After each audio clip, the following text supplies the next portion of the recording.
I'm tired of being told who to hate. We're all being told who to hate. I bet your social media feed looks like mine. Posts, reels, memes, zeroing in on issues we're all facing while telling us exactly who's to blame. Those Republicans, those Democrats. We've all seen these viral posts stoking the fires of division without offering not one solution. We are facing real problems.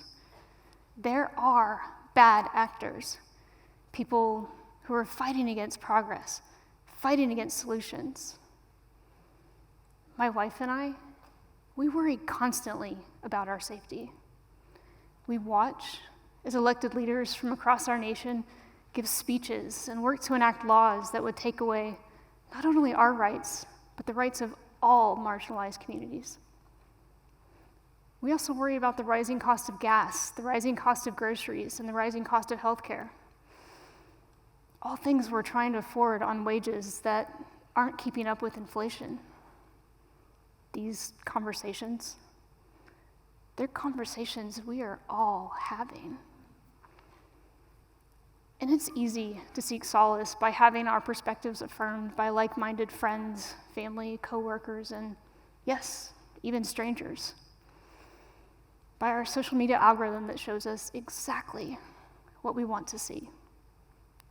By our favorite aunt who shares our political beliefs. By that one colleague who, no matter the circumstance, always makes us feel justified. There's something safe about venting to someone who never disagrees. Someone who hypes us up, stokes our anger, and makes us feel justified.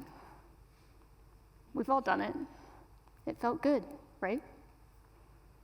That's one way of describing an echo chamber. Essentially, an echo chamber is any environment where we mostly hear voices that reflect our own. People who think like us, vote like us, worship like us, and view the world through the same lens.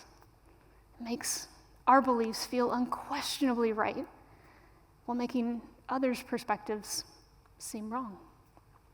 Sound familiar? It's our friend groups, it's our social clubs, it's our churches, and it's our social media. Now, echo chambers aren't necessarily bad. They're places where we can find community. For me, these have included an LGBTQ rowing club, a lesbian book club, and a lesbian motorcycle group. These were spaces where I felt safe and seen, where our shared identity created a sense of belonging that sustained me. We've all sought sameness in the pursuit of belonging. The problem is, if we don't build relationships outside of those circles, then that sameness, it becomes a ceiling. People on the outside are viewed as different, wrong, Democrats, Republicans. In other words, that's not Carol, your neighbor who loves her roses and taught third grade up until she retired last year. She's a Democrat. Nor is that Barry. Local police officer has been on the force for 3 years. Barely gets to see his wife and newborn baby girl because he works swing shifts. He's a Republican. Our neighbors no longer our neighbor. They're people who are either with us or against us. We're in our corners, ready for a battle prepared by our echo chambers. Dialogue and nuance, they've been lost. Last year, I read the book Calling In, How to Start Making Change with Those You'd Rather Cancel by Loretta Ross. In it, Ms. Ross outlined how we live in a culture that is quick to call out and cancel, neglecting the most powerful tool in our toolbox, calling in. According to Ms. Ross, we have 5 tools, or what she terms the 5 C's. Calling on, calling it off, calling out, canceling and calling in. She defines calling in as inviting people into conversation through shared values and connections. She also tells us that there's a place for all 5 of these tools, but that calling in is the most powerful way to affect change. Who's Loretta Ross? She's a Black community organizer and civil rights activist. During her time at the Center for Democratic Renewal, she built one-on-one relationships with neo-Nazis. She called them in to bring them out of far-right hate groups. A Black woman who built one-on-one relationships with neo-Nazis. Talk about someone who stepped out of her echo chamber. Talk about the power of calling in. My first foray into activism and politics was during my senior year at East Tennessee State University in 2003. I planned a statewide student-led walkout and voter registration drive at all Tennessee Board of Regents schools in response to higher education budget cuts. Since then, I've run for office, I've managed campaigns, trained candidates, chaired a county party, and launched a PAC. What I've realized is that relationships are the most powerful way to affect change. Or as Ms. Ross would say, calling someone in. Now, I know what you must be thinking. With everything that's going on in the world today, how could relationships be the answer? The Voting Rights Act has been dismantled, kids are murdered at school, congressional districts have been redrawn to benefit a political party, people aren't able to go to the doctor because they can't afford health care. AI has infiltrated everything without guardrails or environmental protections. So many cities don't have clean drinking water, and that number continues to climb. It seems as if every day we learn about a new disease while trust in science continues to diminish. I understand wanting something bigger, something louder, something faster. I've given political speeches, I've planned marches and rallies, I've campaigned on platforms I believe in. I've done the bigger, the louder, the faster. Plus, relationships, they require vulnerability. And in this political climate, that can be scary. So I understand questioning how relationships could be the answer. But relationships, they're not about pendulum swings or electoral victories or short-term wins. Relationships are investments in long-term progress. 11 years ago, today, I remember celebrating because the highest court in our nation upheld Obergefell v. Hodges. Same-sex marriage was now law. Now, I'm worried that that decision will be overturned. I want to invest in long-term progress. Progress, it isn't partisan. Progress is rooted in dignity, humanity, and community, because we can't get there alone. In 2008, when I was working for the Navy in Washington, D.C., my coworker Wayne lived in Maryland, and same-sex marriage was on the ballot there. Wayne and I knew each other okay. We would get beers after work or chat in the hallway. I knew he was a good dad, loved his kids, loved cars, and really enjoyed a great joke. So after he voted in that election, he came to my office. He specifically wanted me to know that he had voted in favor of same-sex marriage. He wanted me to know that he had voted that way because he'd gotten to know me. I was speechless when he told me. We hadn't talked about the ballot measure. We'd never talked about the issue. All I'd done was be myself, telling corny jokes, sharing motorcycle stories, and occasionally bits about my romantic life. But what I realized was that our relationship had become a catalyst for change. After I was elected chair of the Washington County, Tennessee Democratic Party in 2017, I decided that the first thing I needed to do was to better understand the election results of the 2016 election. So I set out on a mission fueled by curiosity.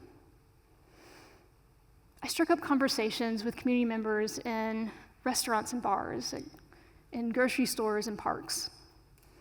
Living in a red rural area meant I frequently found myself in conversations with people of different ideological beliefs. Inevitably, I would get asked, "What do you do?" And I would answer as benignly as possible, "I work in politics."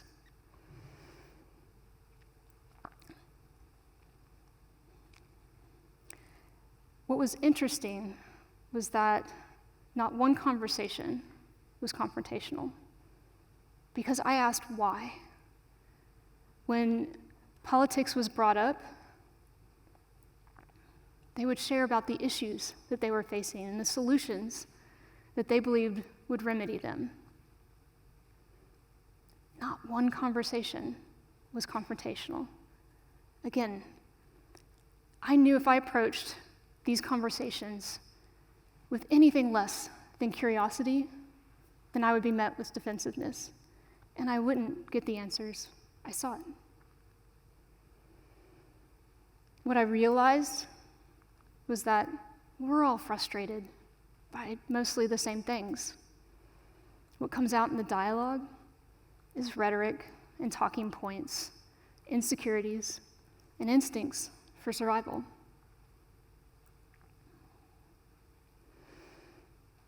My wife and I, we each have family members who struggle with us being gay. Some speak to us, some don't. Others serve as bridges. My wife's grandparents serve as a bridge for her and her family.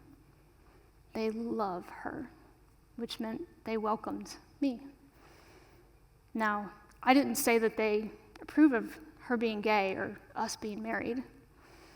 They embrace what it means to love. Not love is something that's just written on paper. Love is something that they practice daily. In May of this year, my wife lost her grandma. It was a devastating blow for her and the entire family. I'm lucky I got to know her grandma, be loved by her grandma. She was a kind and thoughtful woman. When we'd visit, she always had something chocolate baked special for me. She knew how much I loved chocolate. At the funeral, members of my wife's family, some of her cousins and great aunts and uncles came up to both of us to tell us how loved and welcome we each were. I think that they watched the relationship between her grandparents and us and followed in their footsteps. Progress, it's never as fast as we want it to be. But then again, deep, meaningful relationships, they take time. Progress moves at the speed of relationships. Each of us has the power to affect change. For a long time, for me, that solely involved campaigns, marches, and rallies. Now, I spend my time building relationships or calling people in. So, here's my challenge to you. Introduce yourself to your neighbor. Maybe you know each other just fine. Maybe you wave or make small talk at the end of the driveway. But have you really let them in? I know it's holding you back. It's the same thing that held me back. It's the fear that if they really knew you, they might not accept you. It's the fear that the differences between you are larger than the connection. But what if letting them in enabled you to find everything you're looking for? Your neighbor, they're not your enemy. They're not a Democrat or a Republican. It's Carol, a retired teacher, and Barry, a local police officer. Stop letting people tell you who to hate. Don't let your echo chamber be your ceiling for connection. Practice inviting people into conversation. Start with what you have in common. Because the progress we want and need begins with authentic relationships. Progress is something we can only achieve together.